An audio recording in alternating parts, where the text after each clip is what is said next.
করেন বয়স হোক আর হোক, এটা আমি দেখার বিষয় না। যে আমাকে ভালো মতন রাখতে পারবে, বাবুকে আমাকে খুশি হালে রাখতে পারবে, এটাই আমি চাই। আমি আর কোনো। আসসালামু আলাইকুম সম্মানিত দর্শক, দেশ ও প্রবাস থেকে যারা এই মুহূর্তে আমাদের ভিডিও দেখছেন সবাইকে ধন্যবাদ।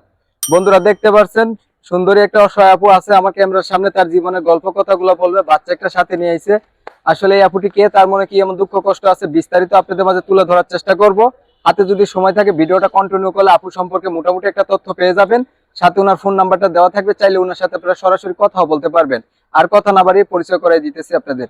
আসসালামু আলাইকুম। ওয়ালাইকুম আসসালাম। কেমন আছেন? হ্যাঁ ভাই, ভালো আছেন? ভালো আছেন। নাম কি আপনার? আমার নামটা রিমা। রিমা। রিমা আপু দেশের বাড়ি কোথায়? আমার দেশের বাড়ি কুমিল্লা, চান্দিনা। কুমিল্লা, চান্দিনা। পরিবারে আছে কে কে আপনার? আমার বাবা আছে, মা আছে, 4 বোন 1 ভাই। বাবা আছে, মাও আছে, 4 বোন 1 ভাই। বলে এটা কে? এটা আমার বাবু। আপনার বাবু? আপনার বিয়ে হয়েছে? হ্যাঁ, আগে বিয়ে হয়েছিল, তো বাবা মায়ের পছন্দ একটা ছেলের কাছে বিয়ে দিছিল। এখন আপনার স্বামী কি করে? এখন আমার স্বামী ডিভোর্স দিছে। আগে নেশা করতো, তো একটা মায়ের সাথে লাইন ছিল। এখন আমাকে ডিভোর্স দিয়ে সে চলে গেছে। ডিভোর্স দিয়া দিছে? কেন ডিভোর্সটা দিল কেন? আমি দেখতে অনেক সুন্দর।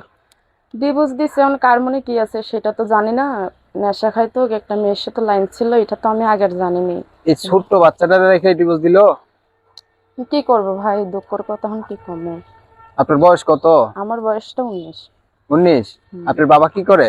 আমার বাবা আগে রিক্সা চালাতো, এখন বাসায় বসে থাকে। বয়স হয়ে গেছে তো, যাইতে দেই না। বয়স হয়ে গেছে, বাসাতে থাকে। এই আপনাদের সংসারটা চালায় কেডা? এখন বর্তমানে আমি চালাই, বাসা বাড়িতে কাজ করি, আল্লাহ যাই দেয় তাই আমি এখন।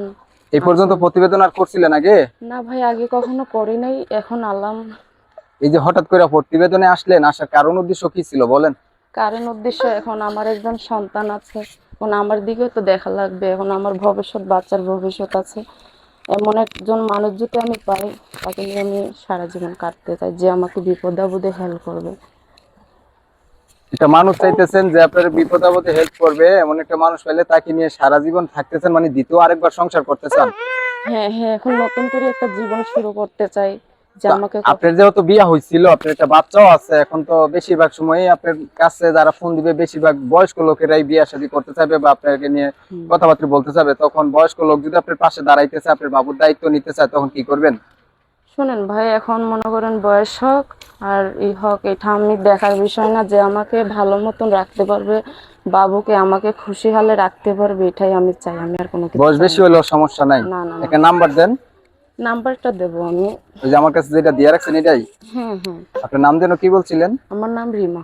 রিমা। আর কি বলবেন শেষ সময়? কিছু বলার নাই ভাই, যা বলার ছিল তাই বললাম। এখন এরকম একজন মায়াদারী মানুষ থাকলে হয়।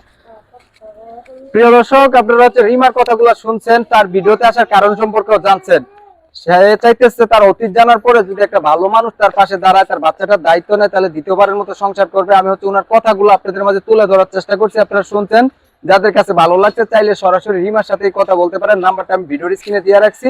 যদি ভিডিওটা ভালো লাগে একটা লাইক দিবেন, একটা শেয়ার দিবেন, ইমো মেসেঞ্জারে ছড়াই দিবেন। আপনাদের মতামতগুলো অবশ্যই আমার কমেন্টে জানাই দিবেন। চ্যানেল ভালো লাগলে সরাসরি সাবস্ক্রাইব। অনেক সময় নিয়ে আমার পাশে ছিলেন, এর জন্য জানাই সবাইকে ধন্যবাদ। সবাই ভালো থাকবেন, সুস্থ থাকবেন। আল্লাহ হাফেজ।